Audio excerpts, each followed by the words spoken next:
Que la paz de nuestro Señor Jesucristo sea con cada una de ustedes, sea con cada familia, con cada ser humano, con cada grupo y en el mundo en el que vivimos.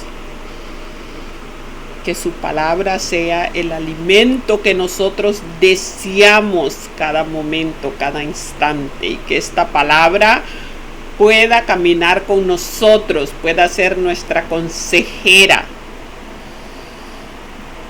que nosotros podamos estudiarla, que podamos escudriñarla y luego repartirla como poder,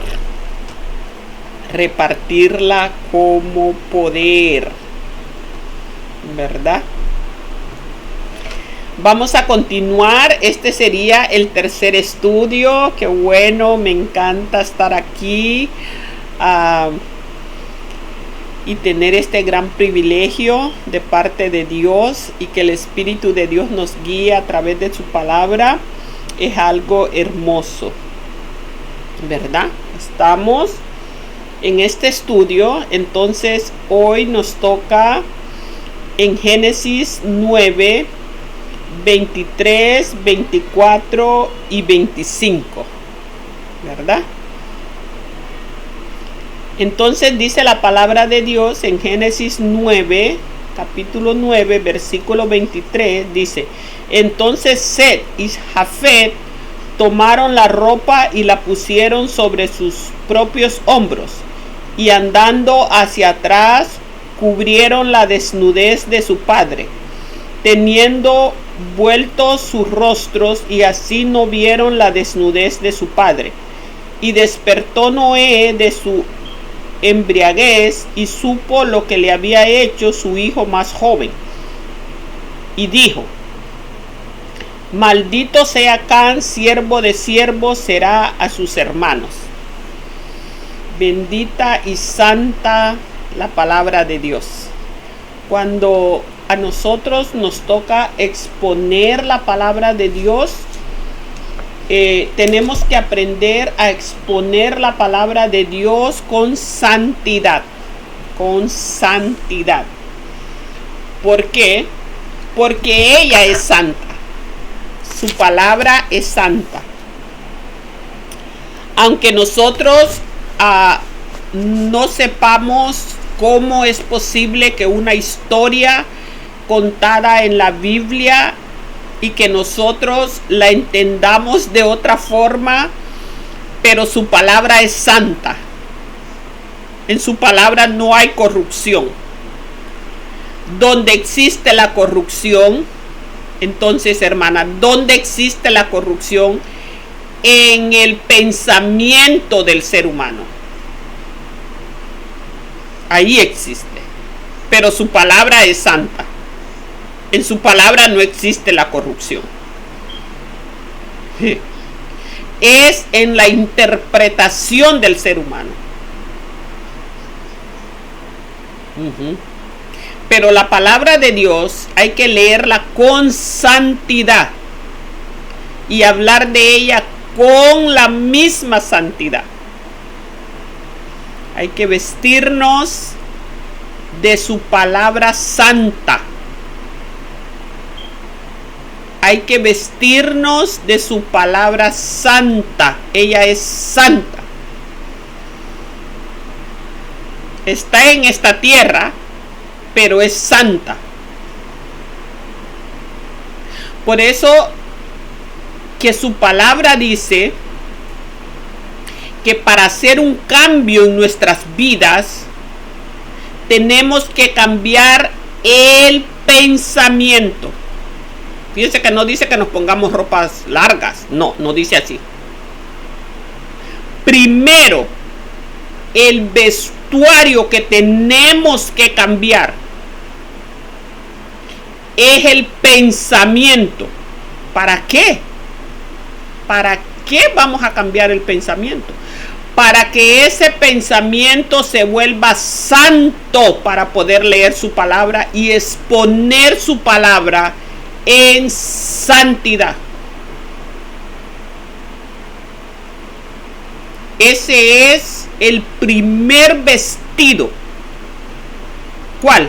El pensamiento hay que vestirlo de un cambio nuevo.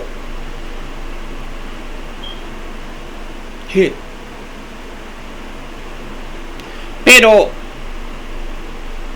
es muy difícil para un ser humano vestir el pensamiento. ¿Y cuál es el propósito y por qué hay que vestir el pensamiento? Bueno, porque tú naciste en una casa biológica, porque tú naciste en una familia biológica y naciste en un país o en un pueblo biológico, y entonces allí tus 5 sentidos tomaron otro camino. Te lo voy a repetir.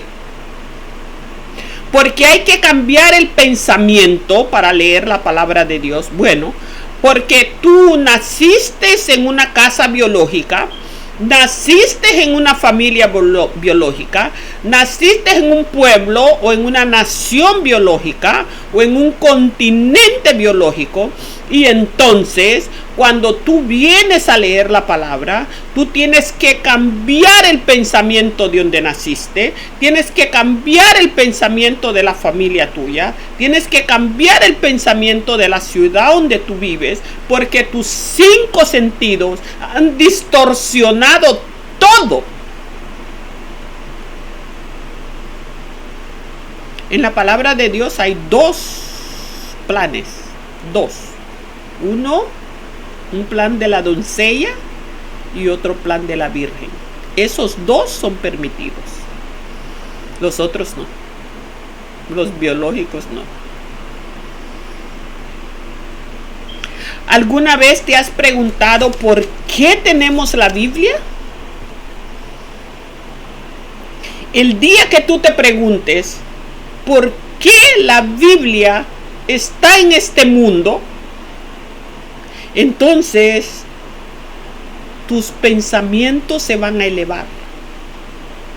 Ya no vas a pensar igual como cuando pensabas con los 5 sentidos. Ya no vas a ver como mirabas antes. Ya no vas a oír como oías antes. Ya no vas a oler como olías antes. Ya no vas a hablar nada parecido a como hablabas antes. Para eso se te fue entregada la palabra de Dios, para hacer un cambio absoluto, total. Eso es difícil, amados. Este concepto que yo te estoy dando es difícil de entender, de comprender, más de poner en práctica. Más de ponerlo en práctica. Pero para eso se te entregó la Biblia, para que cambies tus pensamientos cuando vayas a hablar de ella o cuando vayas a leerla. Tenés que traer pensamientos santos, porque ella es santa. Entonces te obliga a ella a hacer un cambio en ti. Maravilloso, ¿eh? Poderoso. Bueno, vamos a hablar de Zen. Vamos a hablar de Zen. ¿Qué es Zen, el hijo de Noé? Zen es cuando un ser humano está trabajando en la sabiduría de la escritura en esta madre tierra. Ya te lo voy a repetir. Zen, el hijo de Noé, es cuando un ser humano está trabajando en la sabiduría, está labrando la sabiduría en las escrituras de Dios, escudriñándolas en esta madre tierra. Ese es Zen.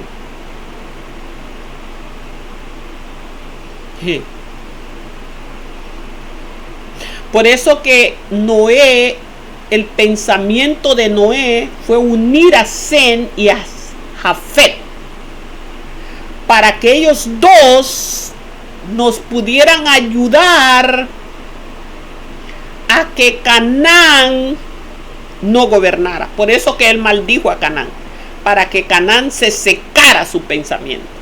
Maravilloso hizo Noé, ¿verdad?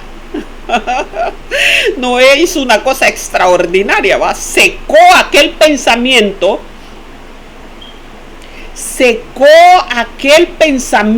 de su hijo Can, secó aquella actitud de su hijo Can, secó esa avaricia y esa malicia de su hijo Can, para que no llegara hasta la generación de nosotros. Poderoso. Por eso dice que Can maldijo. ¿Qué fue lo que maldijo? Las actitudes. El que su hijo anduviera metido en otra gente sin haber primero trabajado en sus propias conductas. Esto es poderoso. Esto es poderoso. ¿Por qué Noé maldijo esa actitud? Porque esa actitud no permite que la persona pueda ver su propia desnudez, sino que ve la desnudez de otra persona. Esto es tremendo. Esto es tremendo. Aquí, entonces, los ojos están distorsionados, el oído está distorsionado, las fosas nasales están distorsionadas y la boca ya no digamos. Entonces la palabra de Dios le dice: los ciegos, los sordos y los mudos. Así lo llama.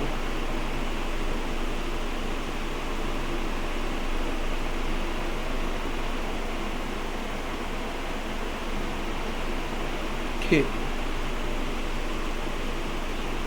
Noé, Can, pensó que había descubierto a su papá, porque como él había pasado, ¿verdad?, el diluvio con su papá,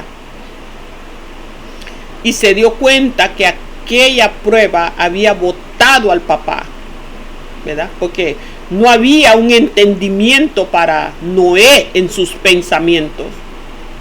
Entonces su hijo Can se dio cuenta que su papá estaba totalmente frágil, después de la prueba, y él tomó ventaja, cosa que no se puede hacer,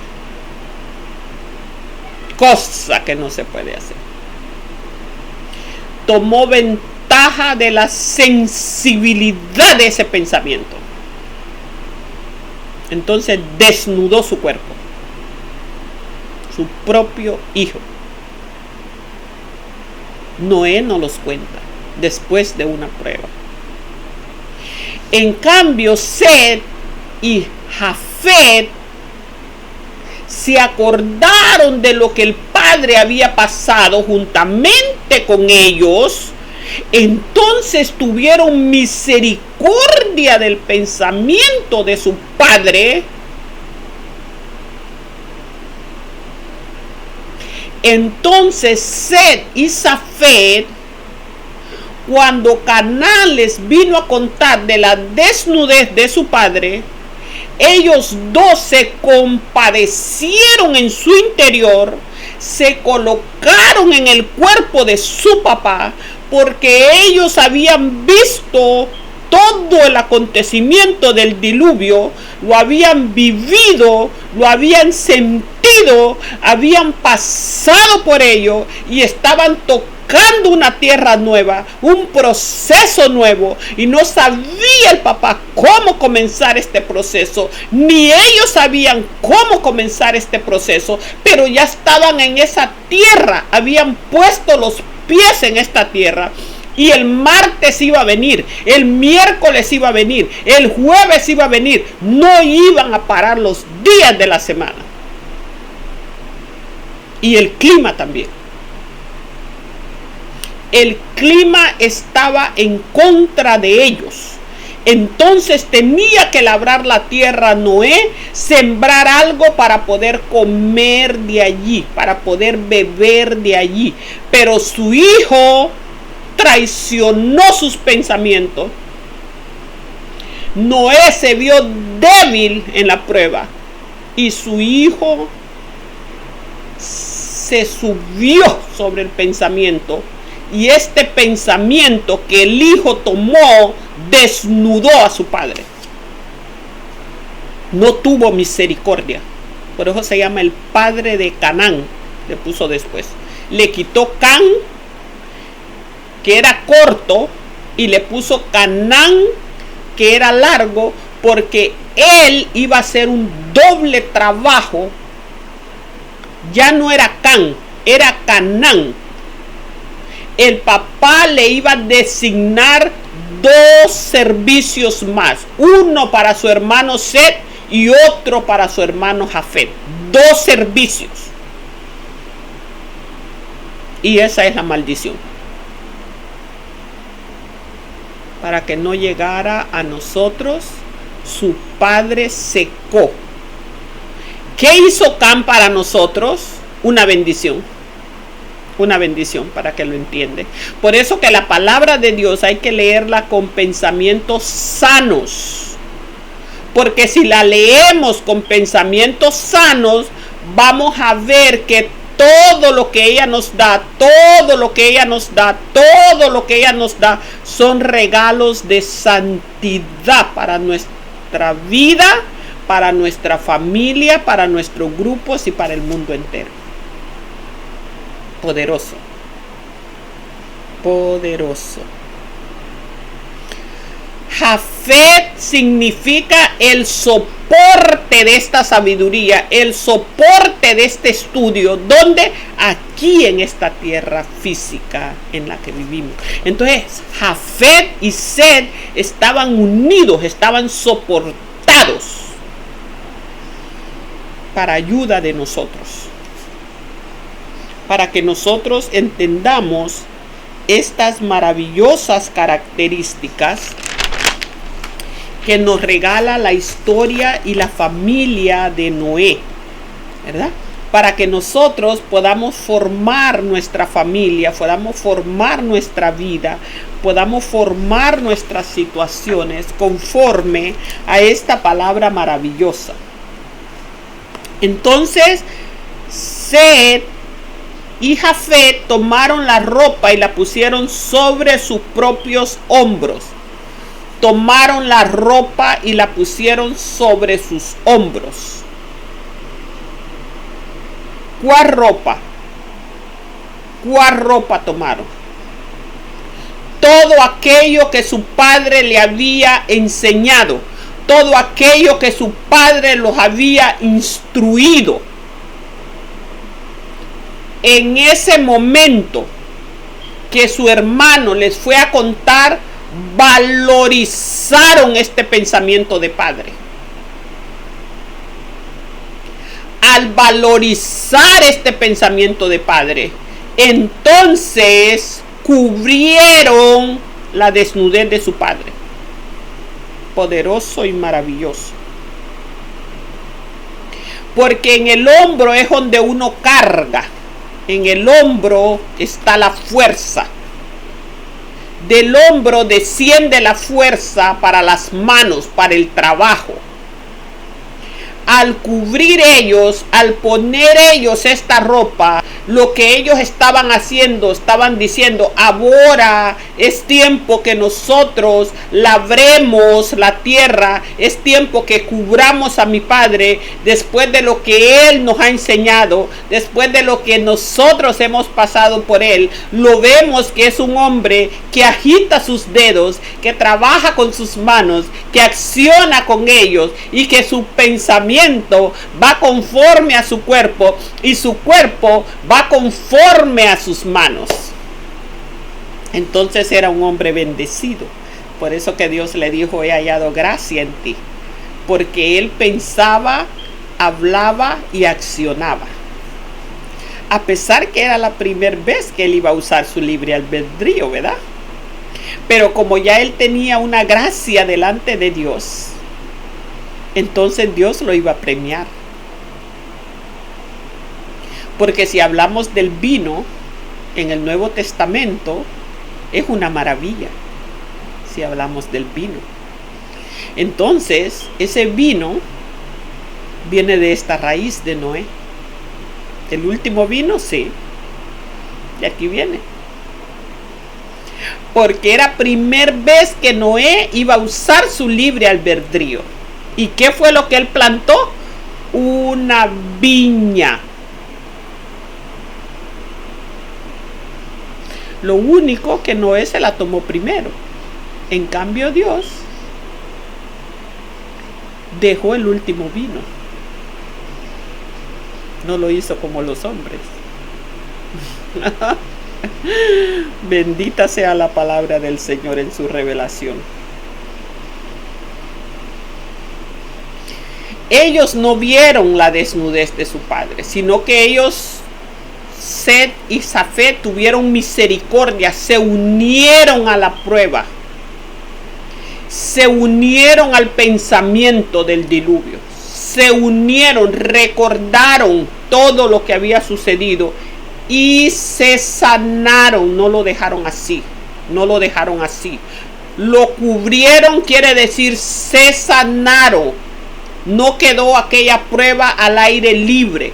Aquellos pensamientos no quedaron al aire libre. Aquellos pensamientos del diluvio fueron sanos. Aquellos acciones del diluvio fueron sanos. Por eso dicen que cubrieron la desnudez de su papá. Se sanaron en su interior. Sanaron sus pensamientos de todo aquello biológico que habían visto.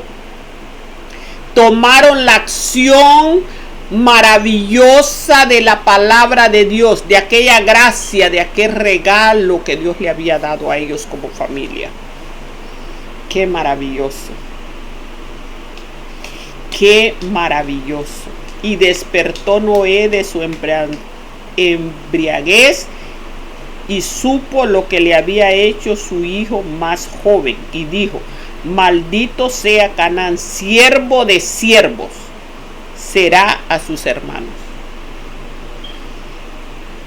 O sea, que Noé estableció que nuestro cuerpo físico iba a ser un instrumento de aquel vino maravilloso que Dios había dejado por último. Noé estableció en su libre albedrío, cuando llegó a esa tierra y tomó posesión de esa tierra, que la venida de nuestro Señor Jesucristo, Él en la tierra iba a establecer el segundo vino y no el primero que Noé había hecho. Esto es maravilloso y es poderoso. Y vemos el cumplimiento de esto. Significa que su hijo Can no tiene más posesión y que lo que él hizo está seco porque está maldecido. Poderosa sea la palabra maravillosa de Dios. Nuestro tercer estudio, Aquí vamos a saber cómo manejar las pruebas. Ahora, cuando te suceda una prueba, vas a saber que lo único que Dios te está regalando, que la viña que Dios te está regalando, esta viña de la que habla Noé y sus hijos, es para nosotros el día de hoy, pero rectificada ya es santa, porque Dios ya vino a morir por todos estos diseños. Dios ya vino a morir por todas estas historias, por todos estos propósitos. Dios ya vino a morir por lo que te está pasando. La tierra ya es virgen, la tierra ya es doncella. Porque estos grandes hombres de Dios, esta gran y maravillosa palabra que estamos estudiando, es merecedora de que tú la entiendas, es merecedora que tú la pongas en práctica y es merecedora que la traigas a tu vida para tu beneficio en todo lo que tú emprendas. Dios les bendiga más cada día. Bendición.